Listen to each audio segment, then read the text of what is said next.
First of all, I want to clarify that I cared about the people in this account that were taking from me very deeply.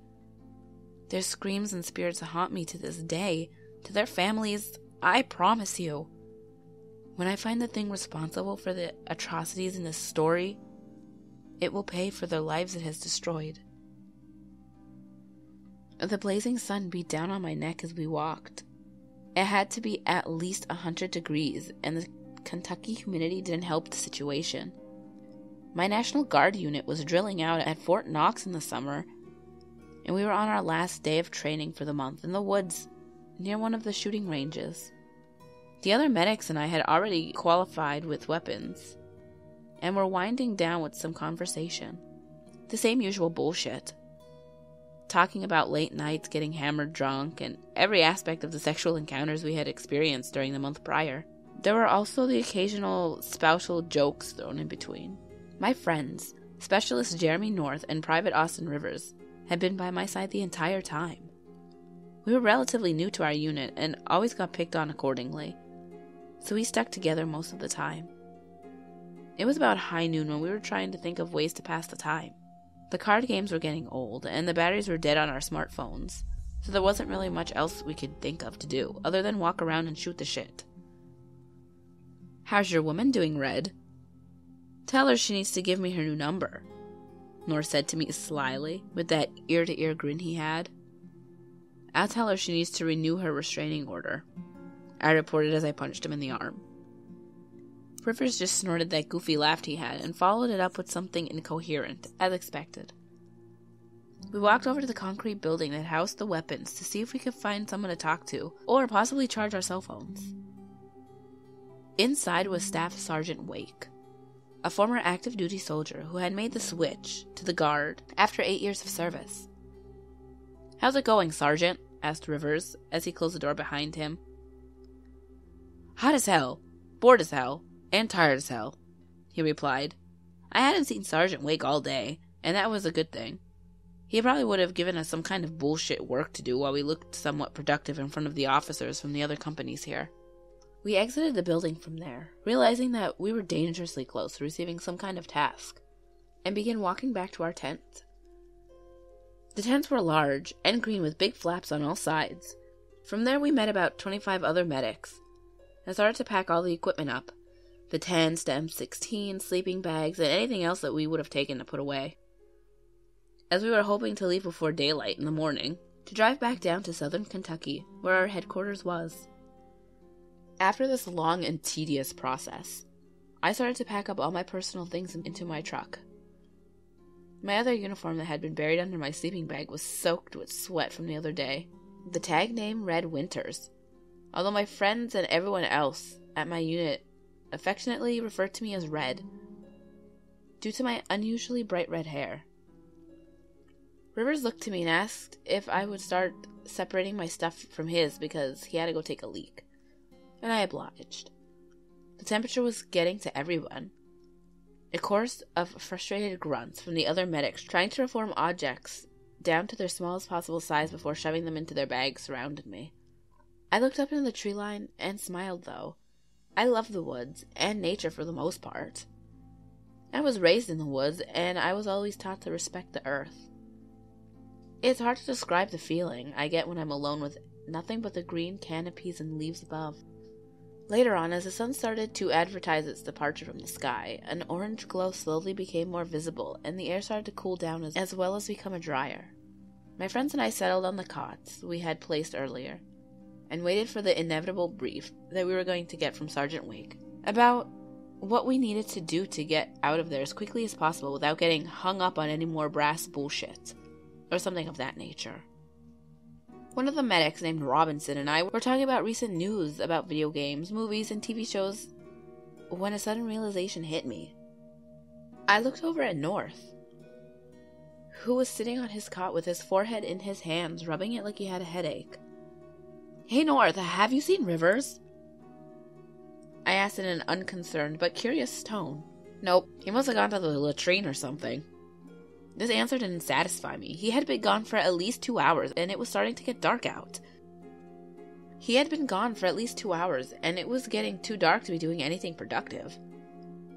I looked over at his ruck and saw that it was half empty with some of his things lying around in a sloppy configuration in the way that I had left it. I ended my conversation with Robinson and started to look around the camp.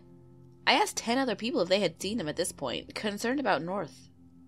"He can't be too far from here," I said, this time in a concerned manner. "We'll give it another hour. If he's not back by then, we'll tell somebody," said North, who shared the same apathetic tone as me.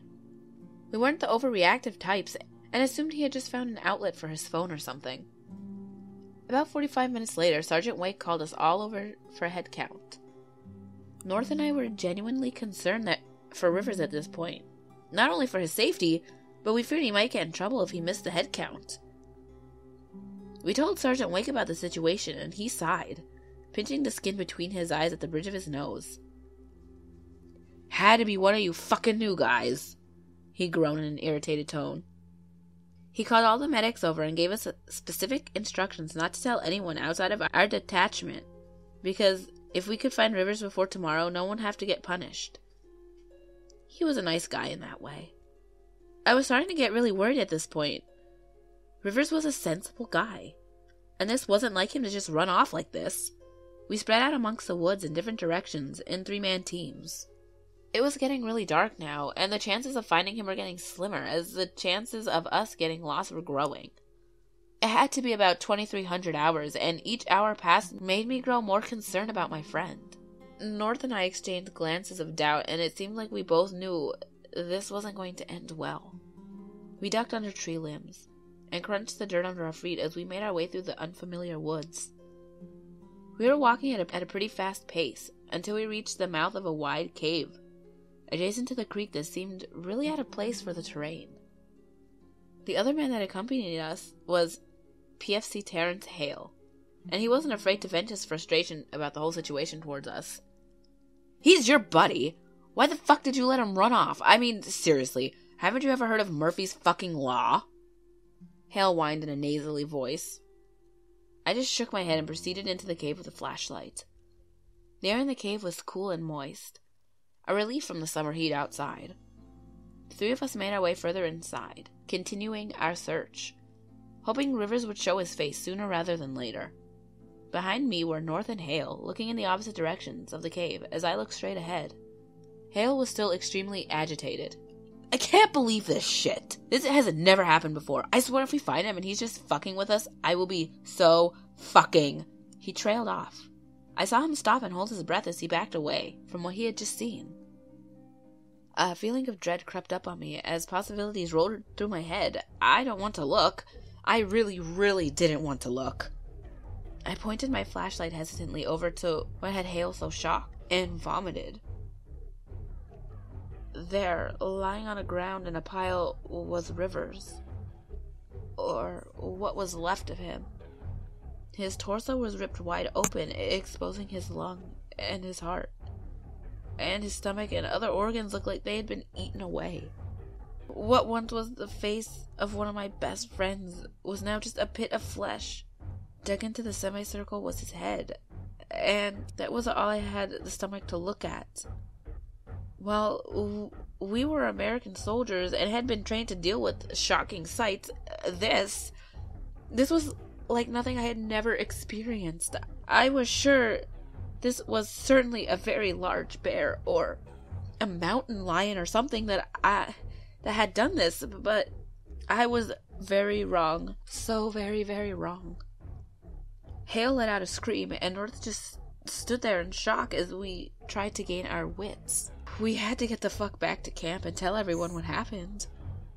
We were starting out of the cave when we heard it. A low, bellowing moan of that thing that inhabited the cave. I froze. I had never been so disturbed in my entire life to hear a sound like that. It was accompanied by footsteps as I mushed the clay and mud underneath it. As it approached, I began to smell the odor of decay and the stench of something resembling a dead animal. North and Hale began shining their flashlights in the direction the sound was coming from. And Hale dropped his when he saw it. An enormous, disgusting, humanoid creature took up the entire entrance to another chamber of the cave. It glanced over at us and began taking several awkward steps toward us. The more I saw of it, the more I wanted to vomit the rest of my dinner. Its stomach was swollen with the remains of Rivers in it, and walked on 2 long, hairy legs. The entire thing was covered in thick, matted hair from head to toe, and its long, wide arms ended in 2 skinny hands with sickeningly long fingers that were resemblant of spider legs. The creature had to be at least 8 feet tall standing upright, and weigh at least a ton. It appeared neither male nor female, and had a head that resembled something close to an emaciated deer or goat, with huge, gaping maw that housed several dull, bloody teeth, several inches apart, and pitch-black eyes. Slimy saliva dripped from its mouth, and I can smell the disgusting odor of my friend's remains on its breath. Hale fainted when he realized what he had seen. I wanted to as well, but I fought it as hard as I could. And then the room started to spin. I can remember the blurry scene of North and I trying to drag Hale out of the cave as that monster grabbed his legs and easily won the tug of war between us. As I got a hold of him, it lifted his body up by one leg towards its enormous mouth, and in one crunching display, bit his entire head off before proceeding to rip off his limbs individually. North and I started to fire at it with our M16s, but it had no effect. It merely flinched at the rounds and looked as if it wasn't even bleeding. We pounded through the woods towards our camp, using pure adrenaline to push us. We had made it pretty far away from that cave, but something suddenly slammed into North hard, and he fell. I heard the sickening crunch of his ankle breaking, accompanied by his scream of pain. I tried to pick him up and carry him, but I was still reeling from what had just happened, and fell down myself. I eventually managed to lift him up onto my back before I was struck with a large rock to my back. I lay there in agony. My back felt like it was broken, and I could barely even breathe. I barely had time to process what happened before I turned over to witness another horrific sight. I watched as North was dragged away from me by his legs at an incredible speed by that abomination.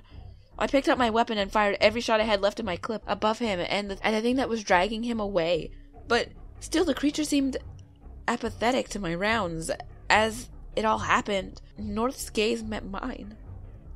What can only be described as a look of sheer hell filled his dark eyes as he was pulled faster and faster away, screaming. Now, I'm not proud of what I did, but I turned around and I ran. I ran as fast as I could with my weapon in my hand, sweating profusely and breathing so hard I thought my lungs would collapse. When I finally reached the camp, I broke down and bawled uncontrollably. All of the other medics had already returned, and I could barely gather my story through the tears of agony. "In the cave," I said, and simply pointed in the direction I came from, and 15 of the other guys ran off into the woods. I begged them not to go, to wait until daylight, but they wouldn't. They grabbed everything we had at our camp and bolted into the tree line. The next morning was a hazy blur. The men that had gone into the woods returned with 3 M16s and a single blood-stained combat boot. "We went to that cave we talked about," said Mackenzie, a sergeant who had accompanied them. "We found their weapons and a ton of blood, but none of the bodies or the thing that attacked them." I was asked to submit a report of what happened, and I tried my best to explain the events, but no one would believe what I truly saw. We eventually left 2 days later, and as I got into the back of one of the HMMWVs, I took one last look at the tree line.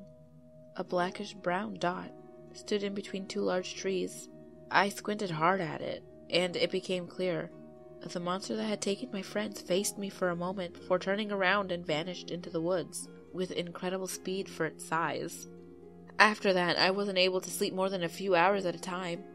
I was constantly bombarded by visions and nightmares of the abomination coming after me to finish its work. I did a ton of research on that thing, and the closest thing I could find was something called a Wendigo, which is a Native American legend about a creature that has an insatiable appetite for the human flesh. I had no idea what the fuck that thing was or how to kill it. The entire experience had turned my world upside down, and I was making it a point to move away from Kentucky, and as far as possible, once my military contract was finished. The following night, I looked out my window and saw something that sent violent chills down my spine. I live in the woods, only a couple of neighbors who are out of town, and my girlfriend who was visiting her parents. I was the only one in the neighborhood.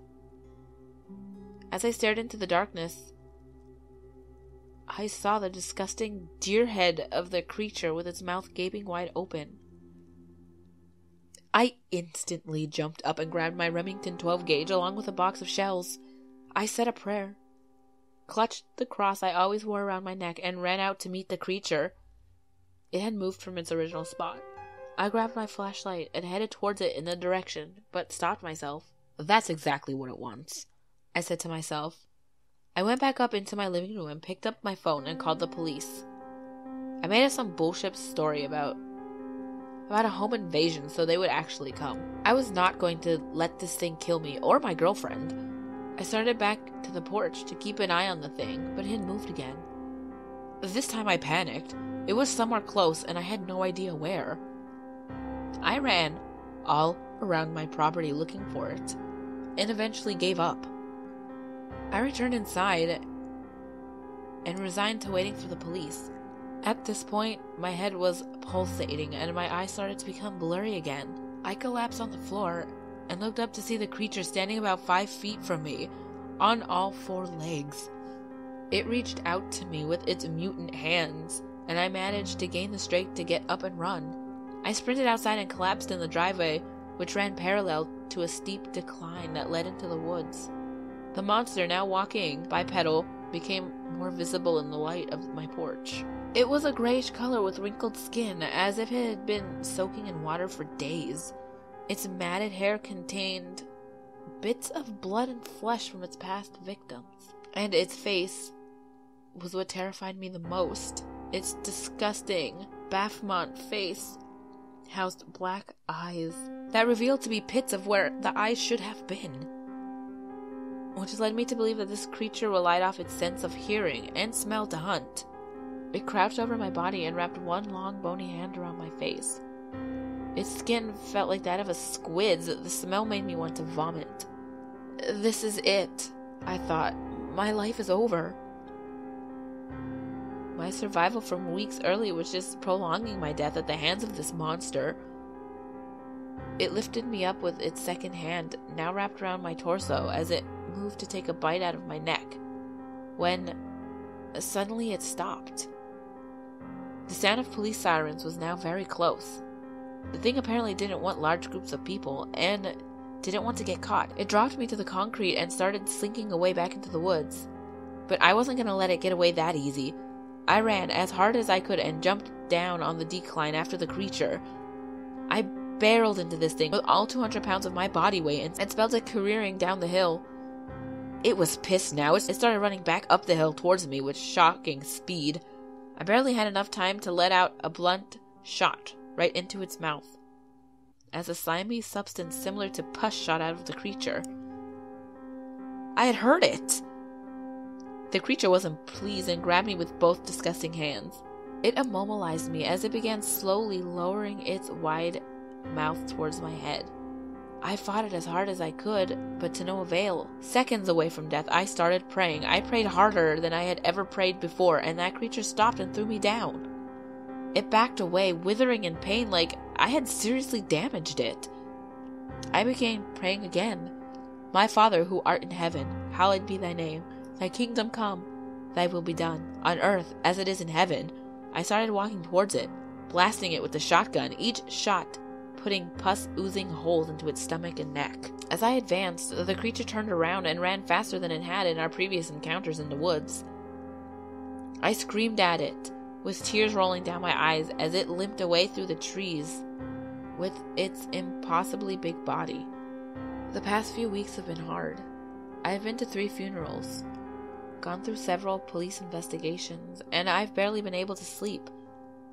I rented a cabin far away from my girlfriend until this was all over. I I am convinced that Abomination has marked me, and I refuse to be the one that caused her death as well. As far as she knows, I am visiting some friends down in Tennessee. Now the thing, it not only threatens me physically, but also in my dreams. I wake up some nights, screaming about the things I see. I know as well as it does that this is not over, and that it will come back for me. I can only speculate on how much time I have left.